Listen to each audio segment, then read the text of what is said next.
2 weeks ago, nothing was wrong with your phone. It sent messages instantly. The camera looked great. The battery lasted all day. Then, a company held a 90-minute presentation, and suddenly your perfectly good device started feeling outdated. That's not a coincidence. That's design. Today, I'm going to show you how tech companies don't just build products, they build expiration dates for your satisfaction, and it's costing you far more than you think. The real product isn't the phone. We like to think companies sell us innovation, but the modern tech business model isn't built around selling you something once. It's built around selling you something again, and again, and again. Not because your device stopped working, but because your perception shifted. Nothing physically changes about your phone when a new one is announced, but emotionally, everything changes. The same screen, the same speed, the same apps. Yet somehow, it feels slower, older, behind. That shift is where the money is made. Illusion of improvement. Let's be honest. For 95% of people, a phone is used for messaging, social media, photos, maps, video streaming, email. A high-end phone from 3 years ago handles all of that effortlessly. Yes, the newest model might open apps 4% faster. Yes, the camera might perform slightly better in extreme low light. But in daily life, you won't notice. You can't feel a 5% improvement. And yet, people routinely spend $1,000 plus for upgrades that are functionally invisible. What are they actually buying? Not performance, certainty. The certainty that they have the newest version. The annual reset button. There's a reason major devices launch on a predictable schedule. Every year, around the same time, you're shown side-by-side comparisons, dramatic performance charts, camera demos and perfect lighting, words like revolutionary and breakthrough. This isn't random, it's conditioning.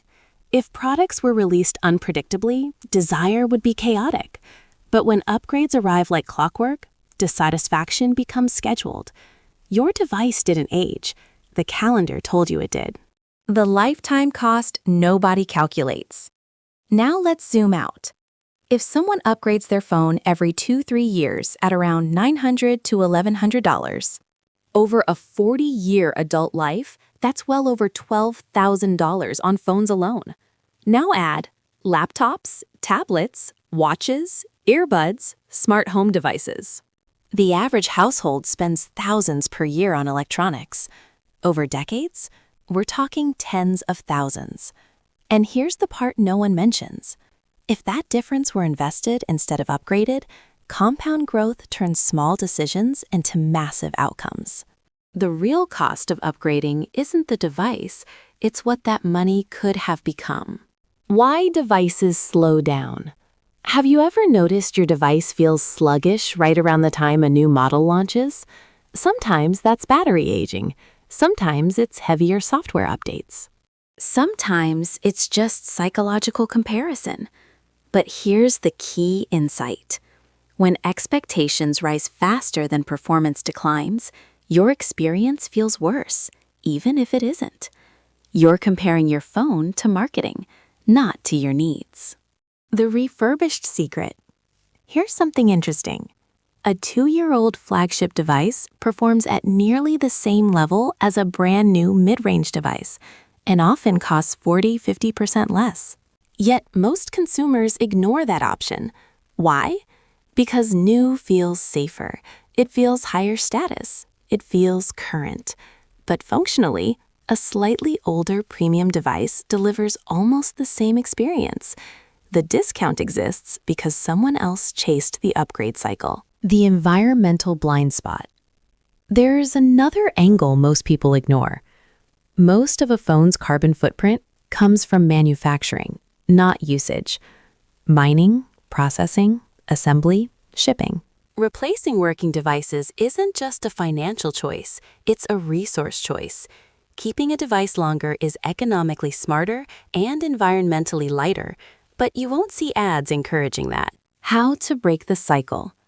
If you want out of the loop, here's a simple framework. 1. Define your actual use case. Not what the new phone can do, what you actually do. 2. Replace parts before replacing devices. A battery swap costs a fraction of a new phone. 3. Clean up your software. Unused apps and clutter often cause performance drag. 4.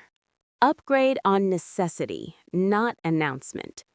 If your device can't run required apps or physically fails, upgrade. If it just feels older, pause. Most upgrades are emotional, not functional. The identity shift. Here's the uncomfortable truth. Every time you upgrade a working device because something newer exists, you're reinforcing a system designed to keep you slightly dissatisfied. You're not behind. You're being told you're behind, and the people telling you that profit when you believe it. Your phone didn't become worse last week. Your perception changed.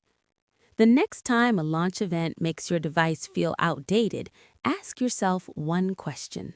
What can't my current device do? If the answer is nothing important, you just saved yourself $1,000. Keep what works. Invest the difference. Opt out of scheduled dissatisfaction. And if this made you rethink your next upgrade, subscribe, because we're breaking more invisible money traps next week.